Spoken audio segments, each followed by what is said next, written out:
The same moon and same stars rise, and the same sun blazes the sky. The same is the earth, and the same is the wind. The age, the Kal Yuga, abides in the minds.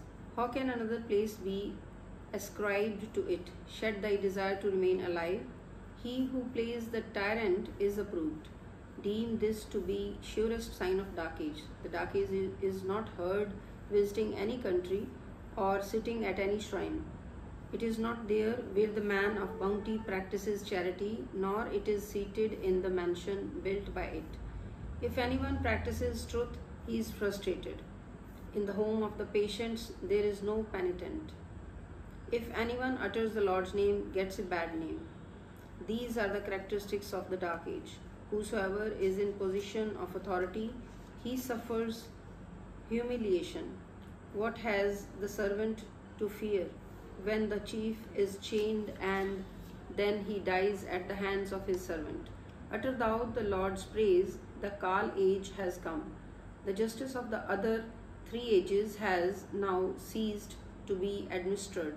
If the Lord blesses man with virtue, then alone he obtains salvation. In the distressful Kal age, the Muslim law decides the cases, and the blue-robed Qazi is Krishna, the judge.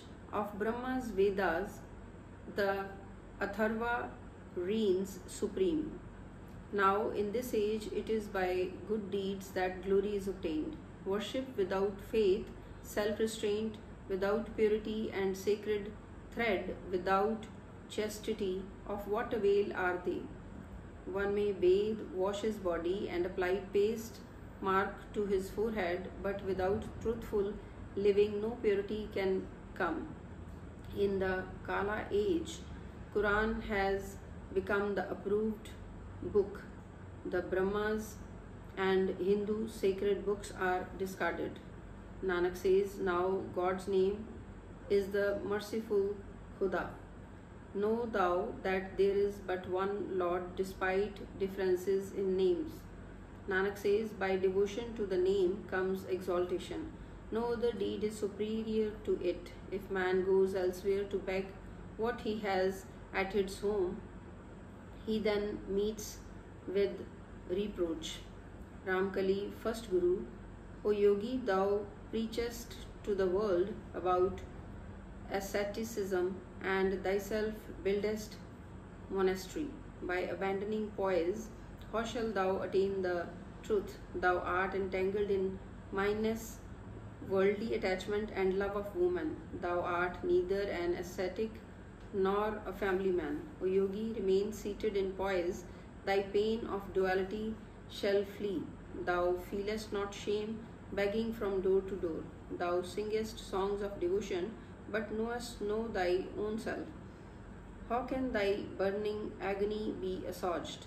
If by Guru's word thy mind is absorbed in the Lord's love, then thou shalt easily enjoy the alms of contemplation. Thou appliest ashes to thy body and practiced hypocrisy. On account of the love for wealth, thou shalt bear the burnt of death's mace.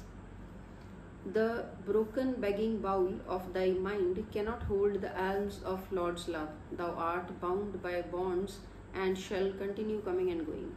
Thou restrainest not thy lust and callest thyself continent. While saying mother, beggest and fallest in love with that very woman.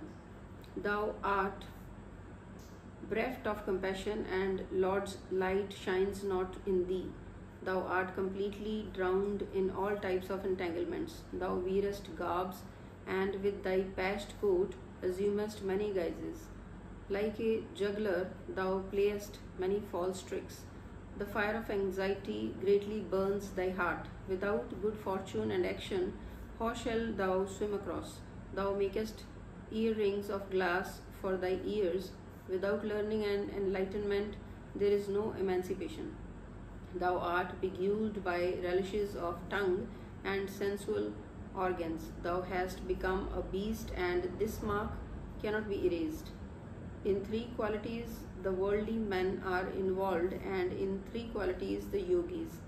By meditating on the name, man's sorrows are ended. By the holy word, one becomes pure and truthful. Yogi is he who thinks of the true way of life. With thee are 9 treasures, and thou art potent to do everything.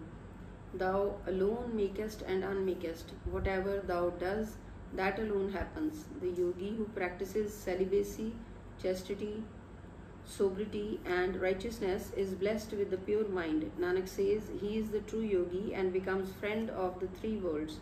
Ramkali, first Guru, in the 6 ringed abbey of the human body, is the seat of the detached mind.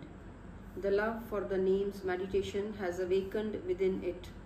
As the celestial strain rings within me, my mind is absorbed therein.